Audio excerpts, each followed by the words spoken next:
सकारा jewels के तमाम ग्राहकों को गुड़ी पाड़वा की सकारा ज्वेल्स की ओर से बहुत बहुत शुभकामनाएं। ग्राहकों का संतोष यही हमारा ध्येय। संपर्क करें प्रोप्राइटर यश Amrit Chawda Gor, Sakara jewels, Poonam chamber, shop number 8, Bairamji town, Nagpur. Mobile number 7020329896 9823123471। दर्शकों नमस्कार, खास मुलाकात इस कार्यक्रम में आप सभी का स्वागत है। मैं हूं आपका होस्ट संजय मिरे। दर्शकों, आज हम आपको हिंदुस्तान की उस बेटी से मिलाना चाहेंगे जिन्होंने 106 देशों की जो महिलाएं थी जिस स्पर्धा में आई हुई थी उनमें अव्वल नंबर पाया है और एक बहुत बड़ा ताज अपने भारत के लिए लाया है और पूरा परचम जो है लहराया है। भारत का नाम 7 समंदर पार रोशन करने वाली ऐसी हिंदुस्तान की बेटी के नाम से जिन्हें जाना जाता है, पहचाना जाता है, ऐसी जोया सिराज शेख इस समय में हमारे साथ में मौजूद है। आइए उनसे हम ज़रूर बात करेंगे और उनसे उनके क्या अपने अनुभव रहे उनसे भी हम ज़रूर बात करेंगे। लेकिन उससे पहले मैं आपको आज की हमारी जो मेहमान यहाँ पे दिखाई दे रही है जोया जी शेख, सबसे पहले मैं आपका बहुत बहुत स्वागत करता हूँ। नमस्ते, थैंक यू। जोया जी के बारे में इतने बता देना चाहता हूँ दर्शकों के जोया जी आपकी जो शिक्षा हुई है, आपने बीएससी इंटीरियर डिज़ाइनर किया है। हाँ। साथ ही साथ जितने इन्हें अचीवमेंट अभी तक जो पुरस्कार से जो नवाजा गया है उनके बारे में दर्शकों मैं आपको बता देना चाहता हूँ कि जोया जी 2022 का वो दौर था जब आपने मिसेज महाराष्ट्र विनर का भी खिताब पाया था। साथ ही साथ इतने नहीं तो मिसेज इंडियन ओशियन यूनिवर्स का भी जो खिताब था, बहुत बड़ा खिताब था, उसे भी आपने पाया था जो कि 2022 में जो प्रतियोगिता हुई थी। और Mrs universe 3rd runner up भी आप रह चुके हो जो 2022-23 जो बल्गेरिया में जो एक बहुत बड़ी बल्गेरिया सोफिया जो यूरोपीय जो कंट्री है वहाँ पे जो हुआ था वहाँ पे आपको मिला है।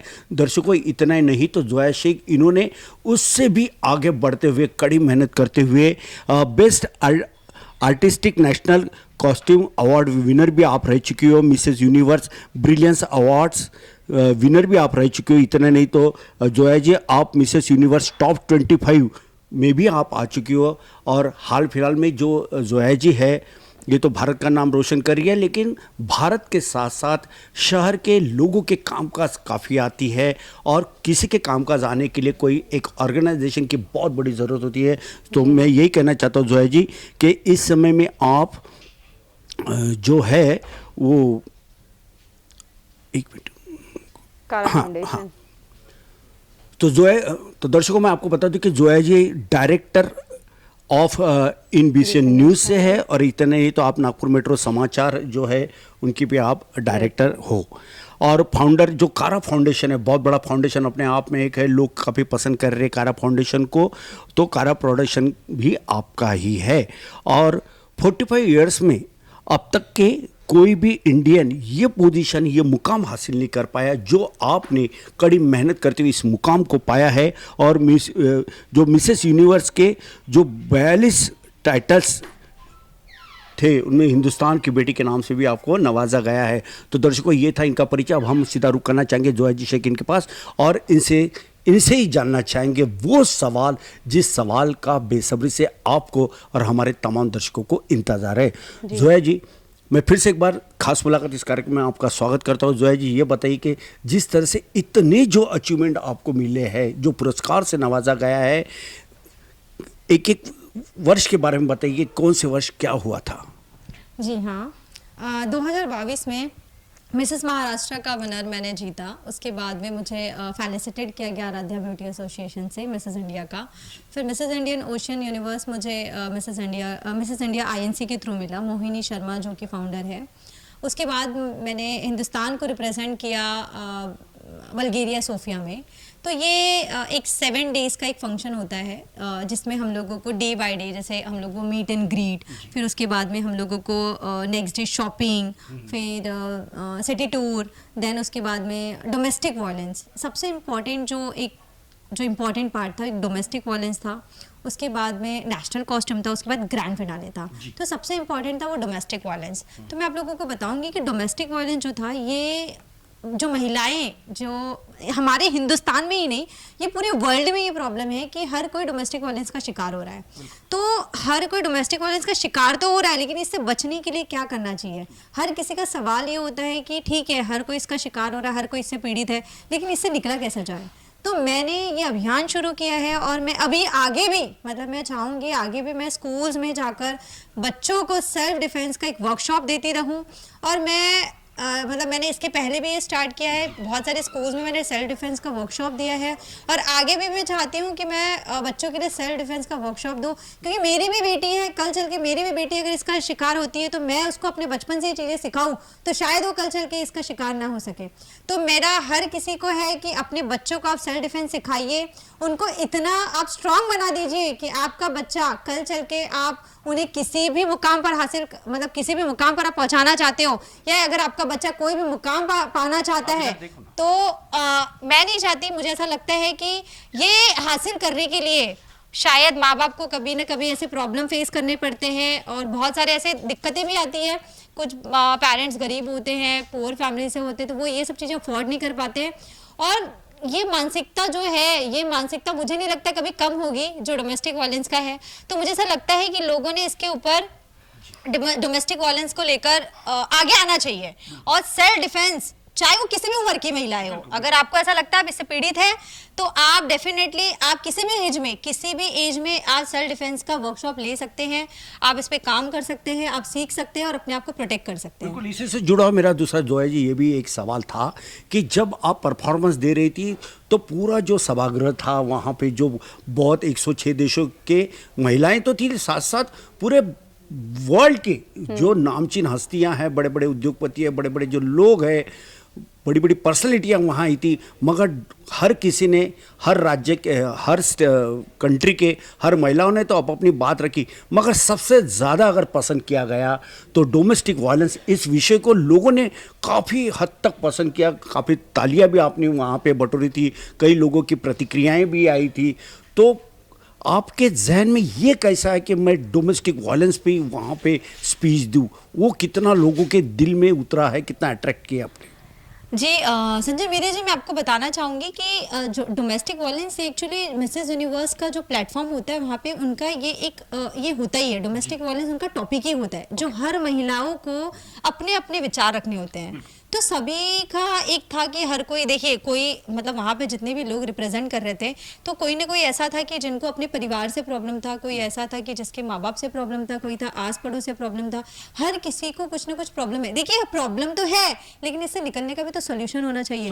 तो वो सोल्यूशन शायद मेरे पास में था कि आप बचपन से ही अपने बच्चों को डोमेस्टिक वायलेंस के ऊपर जो प्रॉब्लम्स हो रहे हैं, डोमेस्टिक वायलेंस के जो शिकार हो रहे हैं, तो आप उसको बच्चों को बचपन से ही सेल्फ डिफेंस सिखाइए, तो आपका बच्चा शायद ही, मुझे ऐसा लगता है कि इसका शिकार हो सकता है। वो नहीं होगा, जब वो अपने आप में इतना स्ट्रांग हो जाएगा तो वो इसका शिकार कभी नहीं हो सकता। तो मेरा ये है कि सेल्फ डिफेंस सिखाइए, और लोगों ने इसके लिए जागरूक होना चाहिए। बिल्कुल बिल्कुल, लोगों ने जागरूक होना चाहिए, क्योंकि ये समय की मांग है। आए दिन हम देखते हैं कि छोटे बच्चों का जो एक्सप्लॉयटेशन होता है, चाइल्ड पोर्नोग्राफी का एक बहुत बड़ा विषय, साइबर से जुड़ा हुआ मामला है। हाँ। लास्ट टाइम दर्शकों, जैसे कि आप जानते हैं कि स्टूडियो में साइबर के जो विशेषज्ञ है अशोक बागुल आए थे, उन्होंने भी इस विषय को लेकर काफ़ी अच्छी बातचीत की, और कहीं ना कहीं ऐसी बात आज हमारे साथ में जोया जी शेख ये भी कर रही है, क्योंकि इन्हें पता है कि कितनी बड़ी ये त्रासदी है और कितना तकलीफ उन परिवारों को होता है। छोटे बच्चे तो मासूम होते हैं, भगवान का रूप उन्हें कहा जाता है, मगर आज भी इस शहर में, इस देश में, वो हर उस घर में कहीं ना कहीं एक रावण भी होता है, चाहे रिश्तेदार में हो, चाहे अड़ोस पड़ोस में हो, बाहर में हो, हर किसी से अलर्ट रहना ज़रूरी है, क्योंकि बच्चों का बहुत बड़ा चाइल्ड पोर्नोग्राफी एक्सप्लॉयटेशन हो रहा है। इसके लिए प्रशासन भी ध्यान दे, सरकार भी ध्यान दे, पुलिस प्रशासन भी ध्यान दे, और खास बात जो बच्चों के जो माता पिता है, अभिभावक है, उन्होंने ध्यान देना बेहद ज़रूरी है। जोया जी, ये तो बहुत अच्छी बात आपने कही है। मैं फिर से एक बार आपका दिमानुज के लाखों दर्शकों की ओर से इस टॉपिक को लेके तहे दिल से आपका स्वागत करता हूँ और बहुत बहुत मुझे खुशी भी हो रही कि काफ़ी अच्छी बात आपने की। दूसरा सवाल ये था कि वहाँ पे कई महिलाएं जो आई हुई थी उस प्रतियोगिता में काफ़ी लिबास में थी, लेकिन आपका जो गेटअप था काफ़ी मजबूती के साथ था, मतलब वो बयान नहीं कर पा रहा हूँ मैं, काफ़ी उसका वेट था और आपने उसके लिए क्या भूखा रही थी, क्या हुआ था, किस प्रकार का उसको एडजस्ट किया था? जी हाँ, देखिए जब आप ऐसे ही अगर किसी चीज़ में पार्टिसिपेट करते हैं तो देखिए हमको वैसे तो पहले से ही हम लोगों को इसके लिए ट्रेन किया जाता है कि आपको मतलब पहले से आपको डाइट प्लान लेने होते हैं, तो उसमें आपको सैलड्स वैलड्स खाना होता है। लेकिन जब मैं वहाँ पे गई तो देखिए हर कंट्री का खाना हमें नहीं जम सकता है बिकॉज हम हिंदुस्तानी हैं, तो बट फिर भी हम उसको मैनेज कर रहे थे। बट मुझे ऐसा लगता है कि जिस दिन मेरा नेशनल कॉस्ट्यूम का दिन था जिसकी आप बात कर रहे हैं, जब 106 कंट्री के लोग, 110 कंट्री के लोग वहाँ पे अपने अपने देश के बेस्ट नेशनल थिंग्स को अगर वहाँ पे रिप्रेजेंट कर रहे हैं तो आप सोच सकते हैं कि वो कितना खूबसूरत होगा। हर कोई अपने आप में बहुत खूबसूरत होगा। तो मेरा जो था वो हॉर्स था। हॉर्स इज लाइक कि एक उसमें जो उसका जो एम्ब्रॉयडरी था वो ब्यूटी और स्ट्रेंथ, बोल्डनेस और स्ट्रेंथ का एक सिंबल है। हॉर्स जो है पहले से राजा महाराजा यूज करते आ रहे हैं, साथ में झांसी की रानी लक्ष्मीबाई ने भी उसे यूज किया है अपने उस समय लड़ने के लिए, अपनी लड़ाई के लिए। उसके बाद में शिवाजी महाराज का भी घोड़ा ही है। तो अपना घोड़ा जो है वो अपने देश को बहुत अच्छे से खूबसूरती से रिप्रेजेंट करता है। तो वो मेरा एक सिंबल था जो मैंने मतलब हॉर्स को ये किया था, बिकॉज हॉर्स एक औरत जो है वो हॉर्स की तरह होती है, बिकॉज वो दौड़ती ही रहती है, उसको रुकना ही नहीं है, उसको थमना ही नहीं है, उसको बाहर भी देखना है, घर में भी देखना है, बच्चों को भी देखना है, परिवार भी संभालना है, ऑफिस भी संभालना है। ऐसे बहुत सारे काम है जो एक वो बिना रुके बिना थके करती है। सुबह से लेकर शाम तक किचन में रहती है, बच्चों को देखती है, परिवार को देखती है, सारे काम एक औरत कर सकती है। तो वो एक हॉर्स का सिंबल ही ऐसा है कि वो औरत जो है वो हॉर्स के जैसी होती है। तो जब 106 कंट्री के लोग वहाँ पे अपने अपने इसको जब पार्टिसिपेट करने आए और अपने अपने देश के सिंबल्स को उन्होंने वहाँ पे उतारा, तो मुझे ऐसा थोड़ा एक टाइम पे लगा कि जोया शायद इनका अपने से बेस्ट होगा। बट मुझे ऐसा लग रहा था कि मैंने तो 25 किलो का वेट संभाला रखा था अपने पीछे, तो वो बहुत इंपॉर्टेंट था। एक टाइम ऐसा आया था कि थोड़ा सा मुझे चक्कर भी आ रहा था बिकॉज मैंने सुबह से कुछ खाया नहीं था। आपको मैंने बताया जैसे फूड, हमको हर फूड एक्सेप्ट नहीं कर सकती, हमारी बॉडी भी नहीं एक्सेप्ट कर सकती, हम खाना भी चाहे तो बस वो प्रॉब्लम मेरे साथ हुआ। तो उस दिन ऐसा आप बोलेंगे कि 7 डेज बिना कुछ खाए निकाला है तो भी चलेगा। तो उसकी वो जीत अगर हुई है मुझ में, अगर वो जीत मैं अगर वहाँ से जीत कर आई हूँ तो मुझे उसकी वैल्यू पता है, और उसकी वैल्यू क्या है वो मैं ही जान सकती हूँ। मेरे साथ में लोग जो रुके हुए थे, जैसे मेरी फ्रेंड मेघा कपूर अमेजर, Mohini Sharma founder of Mrs India INC, Megha Kapoor, उन्होंने मुझे पूरा मेकअप दिया है, मेरी मेकअप आर्टिस्ट रही है वो। मेरे हस्बैंड मिस्टर शेख, वो मेरे साथ में मेरा बैकबोन बनकर खड़े थे कि जोया मैं आपके साथ में हूँ, और मेरे बच्चे जिन्होंने मुझे सपोर्ट किया और मेरी फैमिली जिन्होंने मेरा पूरा सपोर्ट किया, बिकॉज ये नहीं होते तो शायद मैं ये कुछ भी, मेरे को लगता है जो इतने सारे मैं अवार्ड लेकर आई हूँ शायद मैं लेकर नहीं आ पाती। बिल्कुल, उस विषय के ऊपर मैं तो मैं जरूर आने वाला हूँ, लेकिन दर्शकों जैसे कि जोया शेख इन्होंने जो बताया है कि 7 दिन डाइट का संतुलन बनाए रखना अपने आप में बहुत बड़ी बात है, और जो हॉर्स का जो एक वो पूरा स्ट्रक्चर जो जिस प्रकार से जो वो पहनावा जो था वो काफ़ी हेवी था, ऐसे में खुद को भी संभालना और वो जो स्ट्रक्चर जो था उन्हें भी संभालना ये बहुत बड़ी बात है। लेकिन ये तभी संभव हो पाया जब अपने देश के लिए कुछ करना है, देश का प्रेम जो उनके अंदर जो था, देश के प्रति जो देशभक्ति की जो भावनाएं जो मजबूत थी कि कुछ भी करके मुझे कितने भी परेशानी क्यों नहीं हो गए, लेकिन सबसे आगे हो गए हिंदुस्तानी। और यही हिंदुस्तानी बेटी के नाम से जाना जाता है जोया शेख इन्होंने किया है, और भारत देश का परचम पूरे विश्व में फैला के अव्वल नंबर और उनके दिलो दिमाग में जगह बना के सबका प्यार आज जोया शेख इन्होंने लिया है, पाया है। इसलिए आज भारत का परचम भी लहरा रहा है, और भारत के आन बान शान यानी हिंदुस्तान के आन बान शान जोया शेख है, इसमें कोई दो राय नहीं। जैसे कि आपने सिराज शेख के बारे में जो बात की, तो मेरा सवाल ही एक था कि अक्सर ये देखा जाता है जोया जी कि जब कोई पुरुष आगे किसी कामकाज में आगे बढ़ता है तो अक्सर ये बोला जाता है कि उनके घर के महिलाओं का उनको सपोर्ट है, हाथ है। लेकिन आपका ये जो इतना बड़ा अचीवमेंट जो हुआ है, इसके पीछे सिराज शेख इनकी कितनी ताकत बनी हुई थी आपके साथ? हाँ, मैं बिल्कुल बताना चाहूँगी। मिस्टर शेख मुझे हमेशा से कहते थे ये क्या आप घर में मतलब ऐसे इधर उधर आप रैंप वॉक कर रही हो, आपको अगर अपना टैलेंट दिखाना है तो बाहर जाओ, बाहर आप जाओगे तो आपको पता चलेगा कि कैसे लोगों से आप जब भिड़ते हो, जब आप एक कंपटीशन में आते हो, तब आपको एक्चुअल पता चलता है कि आप में कितना टैलेंट है। तो उन्होंने मेरे टैलेंट को देखा, उन्होंने इस चीज़ को सराहाया है। तो मैं चाहती हूँ कि मतलब ऐसे ही हर हस्बैंड अपने बीवियों को सपोर्ट करे, उन्हें आगे लाए, क्योंकि हर औरत में एक टैलेंट तो जरूर होता है। वो टैलेंट को परखना, बहुत सारे ऐसे होते हैं फैमिलीज जहाँ पे मतलब पति सपोर्ट करना चाहे भी तो परिवार सपोर्ट नहीं कर पाता है। लेकिन मेरा ऐसा बोलना है कि अगर आपकी शादी हो गई है, आपकी फैमिली में अगर आपके पति का सबसे ज्यादा सपोर्ट है, तो आपको किसी थर्ड पर्सन की नीड कभी नहीं पड़ेगी। अगर आपका पति स्ट्रांग है, आपके लिए बैकबोन बनकर खड़ा है, जहाँ पे मेरे हस्बैंड मेरे लिए बैकबोन बनकर खड़े थे, तो शायद आज जो मेरी जीत हुई है, और शायद अगर आज मैं कुछ बनकर आ पाई हूँ, तो शायद मेरे हस्बैंड की वजह से ही है। बिकॉज अगर वो मुझे इसके लिए एक्सेप्ट नहीं करते, वो चीज़ मुझे अगर वो मानते नहीं, तो शायद मैं आज यहाँ तक मैं नहीं आ पाती। शायद अगर मेरा बेटा भी कहता या कितने लोग भी मुझे अपॉर्चुनिटी देते, लेकिन पति का सपोर्ट नहीं होता, तो मुझे नहीं लगता ये चीज़ पॉसिबल हो पाती।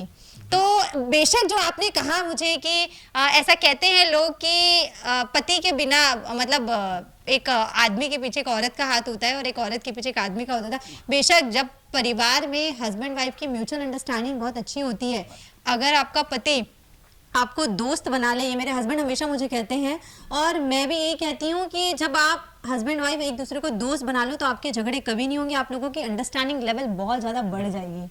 बिल्कुल। और आपको जो मुकाम चाहिए, तो एक दोस्त बनकर अपने पति से आप बिल्कुल हासिल कर सकते हो। बिल्कुल। कौन कहता है कि आसमां में सुराग नहीं होता, एक पत्थर तो तभी से उछालो यारो। जिसे कुछ करने की चाहत होती है, वो अपने मंजिल को पा सकता है, भारत देश का, हिंदुस्तान का नाम भी रोशन कर सकता है। लेकिन जो है जी, एक मैंने ऐसा भी सुनने में आया था उस समय में कि आपके जो पतिदेव है सिराज जी शेख, इन्होंने बाकी के कंट्री की जो महिलाएं थी, वो कुछ उनमें जो बातचीत अलग तरह के चलती थी, लेकिन आपको खासतौर पे ये टिप्स दिया गया है कि आप पूरा कंसंट्रेट करो सबके साथ, आपका बिहेवियर जो है वो अच्छे से होना चाहिए। ये बात कितनी महत्वपूर्ण रही आपके लिए? जी हाँ, ये बात बिल्कुल सही है। बिकॉज कैसा होता है, जब आप इतने सारे लोगों के मतलब लोगों के साथ में आप मिलते हैं, जब आप इतने सारे कंटेस्टेंट के सामने आप आ रहे हो, तो ऑब्वियसली आपको क्या क्या देखकर जज किया जाएगा? आपका बिहेवियर कैसा है, आप लोगों के साथ में कैसे बिहेव कर रहे हो, आप लोगों के साथ में कैसे बातें कर रहे हो, आप उनके साथ में किस टॉपिक को लेकर बात कर रहे हो, आप अपने देश को लेकर कितने अवेयर हो। आप अगर आप उनके साथ में बैठे हो, तो आप अपने देश के बारे में बताओ, अपने देश के अपने प्राइम मिनिस्टर के बारे में बताओ, आपके देश में क्या चल रहा है, अपने यहाँ के फार्मर्स के बारे में बताओ। आपके यहाँ पे खेती होती है, ये पूरे दुनिया को पता है कि हमारे यहाँ खेती सबसे ज्यादा फेमस है। तो आप अपने देश के बारे में बताओ, फाउंडेशन के बारे में बताओ, आप कैसे लोगों के लिए काम करते हो उसके बारे में बताओ। तो आपके देश की जो भी खूबसूरती है, जैसे इनक्रेडिबल इंडिया बोला गया है, तो ऑफ कोर्स हमारा इंडिया इनक्रेडिबल ही है। हर जगह नया नया कल्चर है, तो हमारे कल्चर को बाहर दुनिया में बहुत ज़्यादा मतलब सराहा जाता है, बहुत ज़्यादा पसंद किया जाता है। हमारे खाने को भी बहुत ज़्यादा पसंद किया जाता है, हमारे पहनावे को पसंद किया जाता है। तो हमारी संस्कृति, हमारी सभ्यता को पूरे दुनिया में मतलब हमारी पूरी दुनिया में फेमस है। तो ऑफ कोर्स ये चीज़ें बिल्कुल सही है कि आप अगर वहाँ पे अपने आप को रिप्रेजेंट कर रहे हो, तो अपने हिंदुस्तान की वो चीज़ों को रिप्रेजेंट कीजिए, अपनी सभ्यता को मत छोड़िए, अपने कल्चर को मत छोड़िए। तो बेशक आपको लोग पसंद करेंगे, और डाउन टू अर्थ रहिए। सबसे पहली बात तो आप डाउन टू अर्थ रहिए। अगर किसी को नीड पड़ गई, आपकी अगर सामने वाले को जरूरत पड़ गई, तो आप क्या बोलते उसको, बेझिझक आप बिल्कुल खड़े रहिए। बिल्कुल बिल्कुल, बहुत अच्छी बात जोया जी शेख इन्होंने कही है कि किसी के भी कामकाज हम आ सकते हैं, बशर्ते हमारे दिल से हमने काम करने को ना, उनके कामकाज आने को ना, बेझिझक हर किसी के काम आना चाहिए। क्योंकि सबसे बड़ी अगर मानवता है और सबसे बड़ी कोई इबादत है, तो वो मनुष्य के काम आना, ये सबसे बड़ी इबादत माना गया है। चाहे फिर राष्ट्र संत तुकडोजी जी महाराज हो, संत तुकाराम जी हो, या सूफी संत हो, इनका भी यही कहना था कि सबसे बड़ी कोई इबादत, कोई मानव धर्म है, तो मनुष्य ने मनुष्य के काम आना चाहिए। और इस प्रकार के अच्छे विचार जोया जी शेख आपने जिस प्रकार से बयां किया है, बहुत हमारे दर्शकों को भी काफ़ी मज़ा आ रही होगी, मुझे भी अच्छा लग रहा है। जोया जी, एक मेरी बात और थी कि जिस प्रकार से आपने कहा कि India is a vast agriculture country, लेकिन आए दिन जो फार्मर्स जो लोग है वो काफ़ी परेशान है, आत्महत्या का तो दौर चालू है। यदि आपको ऐसा किसानों के लिए कुछ काम करने के लिए अगर अपॉर्चुनिटी मिलती है, तो किस काम को आप सबसे ज़्यादा पहले तवज्जो दोगी? देखो, मैं भी एक फार्मर की बेटी हूँ, तो मुझे ऐसा लगता है कि फार्मिंग हमारे देश में सबसे इम्पॉर्टेंट है, तो उसको सबसे पहला जो अव्वल दर्जा है वो फार्मिंग को देना चाहिए। सबसे पहली बात, अगर कोई फार्मर है तो उसे आपने इस नज़र से नहीं देखना है ये तो फार्मर है, ये तो गरीब है। अरे वो किसान ही है जो हमको खिला रहा है, पूरे देश को खिला रहा है, पूरे देश को, मैं सिर्फ हिंदुस्तान की बात नहीं कर रही हूँ, पूरे देश को खिला रहा है। मुझे अगर कभी एक मौका मिले तो मुझे पता नहीं, मैं शायद प्राइम मिनिस्टर के पास पहुंच जाऊं और मैं उनके लिए कहूं कि आपको सबसे पहले अगर काम किसी के लिए करना है तो आप पहले किसान के लिए करिए। बिल्कुल। आज जो बारिश हुई है, मतलब बोल नहीं सकते, ये जो वेदर अभी जो बना हुआ है, शायद अभी भी आप देखेंगे तो ये वेदर बना हुआ है, इससे हमें तो मजा आ रहा है, अरे बारिश हो रही है, हम एंजॉय कर रहे हैं, सब कर रहे हैं, लेकिन उस किसान का क्या जो इसके लिए, उसके पता नहीं कितने सारा उसने अपना खेत में कुछ बोया होगा, उसका जो नुकसान हुआ है उसका भरपाई कौन करेगा?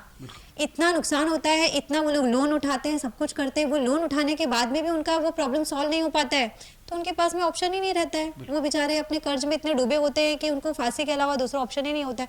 तो मेरा ऐसा बोलना है कि मैं प्राइम मिनिस्टर से भी कहना चाहूँगी और जो कृषि मंत्री है मैं उनसे भी कहना चाहूँगी कि आपको अगर पहला स्टेप अगर किसी के लिए लेना है तो सबसे पहले हमारे फार्मर्स के लिए लीजिए, एजुकेशन के लिए लीजिए, फार्मर्स और एजुकेशन, क्योंकि खाना और पढ़ाई ये दोनों चीजें मुझे लगता है बहुत इंपॉर्टेंट है ना।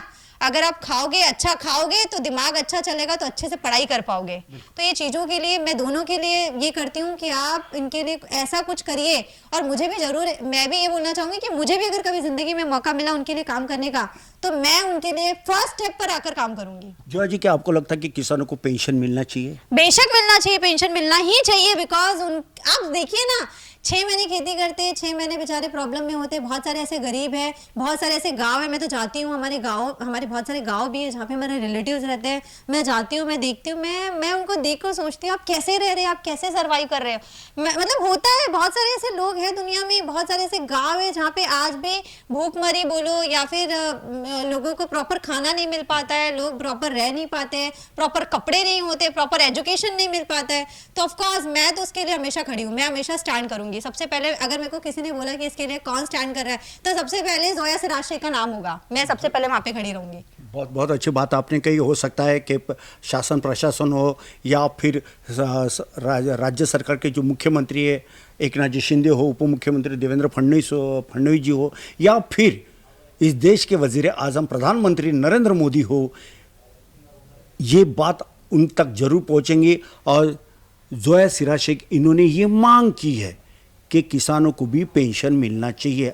अगर ऐसा किसानों को पेंशन मिलती है तो मैं ये नहीं कहूँगा कि इसका क्रेडिट आपको जाता है, लेकिन आपने जो ये बात जो उनके नज़रों में जो लाके दी है, मैं इसके लिए एक चीज़ कहना चाहूँगी मेरी जी। देखिए, जब हम लोग हम सिर्फ हिंदुस्तान की बात नहीं कर रहे हैं, जब हम दूसरे देशों के लोगों के पास जाते हैं, जैसे आज हमारा G20 चल रहा है, ऑफकोर्स इतने सारे देशों को मिलकर G20 बना है, ग्रुप 20 बना है, तो ये ऐसे ही नहीं बना होगा। देखिए, हमारे जो प्राइम मिनिस्टर है, इन्होंने भी बहुत सारे, उनको भी बहुत कुछ कहा जाता है, बहुत सारे उन्हें भी प्रॉब्लम फेस करना पड़ता है, तब जाकर वो उनको तो देखो, वो तो सुन रहे हैं, सब कुछ कर रहे हैं, बट उनको पता है कि मुझे क्या करना है, और वो जो कर रहे हैं शायद बहुत अच्छा कर रहे हैं देश के लिए, हमारे देश के लिए बहुत अच्छा कर रहे हैं।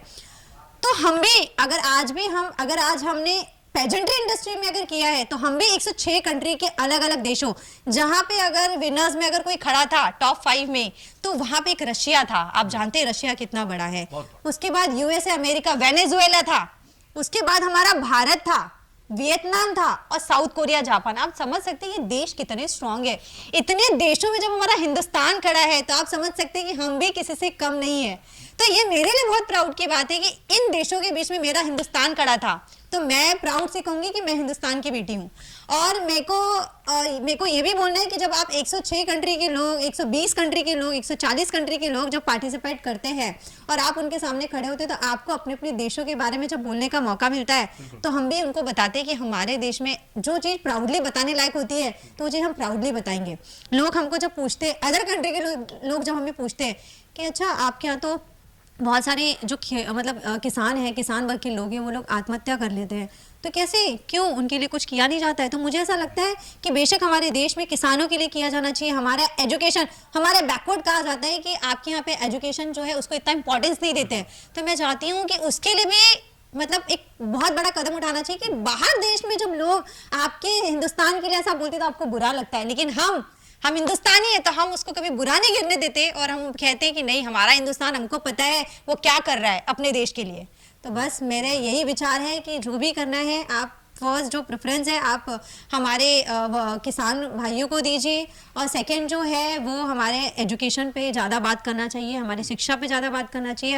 हर किसी को एक जैसा एजुकेशन मिलना चाहिए। बिल्कुल।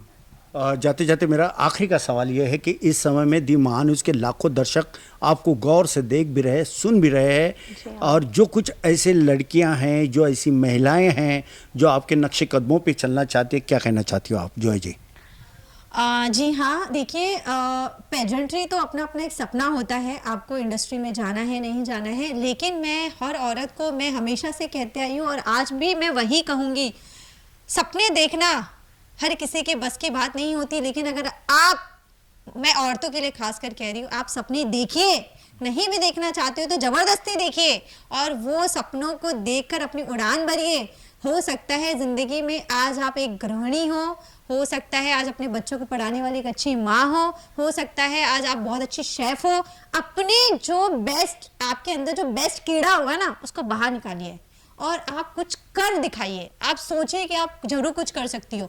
शायद मेरा ये मैसेज जा रहा है तो कुछ महिलाएं सोचेगी भी कि हो सकता है कहीं मुझ में ये तो नहीं है, कहीं मुझ में, जो घर में जो औरत 24 घंटे अपने घर को देती है वो भी मेरे लिए, मेरे नज़र में वो क्वीन है। बिल्कुल, वो भी मेरे नज़र में क्वीन है, क्योंकि वो अपने परिवार को संभाल रही है, अपने बच्चों को संभाल रही है, अपने पति को संभाल रही है, और साथ में अपने पूरे सपनों को तोड़कर वो आप लोगों के लिए जी रही है। तो मुझे ऐसा लगता है सबसे बड़ा जो क्राउन है क्वीन का, वो उसी को मिलना चाहिए जो एक हाउसवाइफ होती है। क्योंकि ऐसे मेरे बहुत सारी ऐसी महिलाएं दोस्त हैं जो घर पे रहती है, जो बेचारी कुछ करना चाहती है लेकिन परिवार के कारण नहीं कर पाती, बच्चों के कारण नहीं कर पाती। हो सकता है उनके अपने कुछ पर्सनल इश्यूज हो, लेकिन मैं चाहती हूँ अगर आपको जिंदगी में कभी तिनके का भी अगर आपको कभी मौका मिला तो आप बाहर आइए और अपने लिए जिंदगी जिए। देखिए हम परिवार के लिए जी रहे, बच्चों के लिए जी रहे, हम सबके लिए जी रहे, लेकिन हमारे लिए क्या, हमें अपने लिए स्टैंड करना है। तो प्लीज आप आइए, आगे बढ़िए और अपने लिए स्टैंड करिए और 4 और महिलाओं को जागरूक करिए कि भाई आप भी कुछ कर सकते हैं जिंदगी में। बस मैं इतना ही कहना चाहूंगी। बिल्कुल बिल्कुल। तो आप थी जोया सिराज शेख, जिन्होंने बखूबी बेबा के साथ बात करते हुए तमाम हमारे पूछे गए सवालों के जवाब दिए। जोया जी शेख, इन्होंने जो आज एक मुकाम जो हासिल किया है हिंदुस्तान की बेटी के नाम से, जिन्हें घर घर में पहचाना जाता है, ऐसे जोया सिराज शेख, इनके लिए मैं ये जोया जी आपके लिए यही कहना चाहता हूँ कि हिमालय की है पुकार, बहादुरों बढ़े चलो। हिमालय की है पुकार, बहादुरों बढ़े चलो, बढ़े चलो, बढ़े चलो, आगे सबसे हो चलो, आगे सबसे हो चलो। तो दर्शकों, आप थी मिसेज यूनिवर्स के 4 टाइटल्स पाने वाली और हिंदुस्तान की बेटी के नाम से जाने वाली जोया सिराज शेख। अगली बार फिर हम ऐसे एक मोहतरमा से आपसे रूबरू करवाएंगे दी खास मुलाकात इस कार्यक्रम में। तब तक दीजिए मुझे इजाज़त और आप देखते रहिए आपका अपना पसंदीदा प्रोग्राम खास मुलाकात, दी महान्यूज़ नागपुर। नमस्कार, बहुत बहुत धन्यवाद। बहुत बहुत धन्यवाद वीरे जी। नमस्कार। नमस्कार। सकारा ज्वेल्स के तमाम ग्राहकों को गुड़ी पाड़वा की सकारा ज्वेल्स की ओर से बहुत बहुत शुभकामनाएं। ग्राहकों का संतोष यही हमारा ध्येय। संपर्क करें प्रोप्राइटर यश Amrit Chawda Gor, Sakara jewels, Poonam chamber, shop number 8, Bairamji town, Nagpur. Mobile number 7020329896, 9823123471।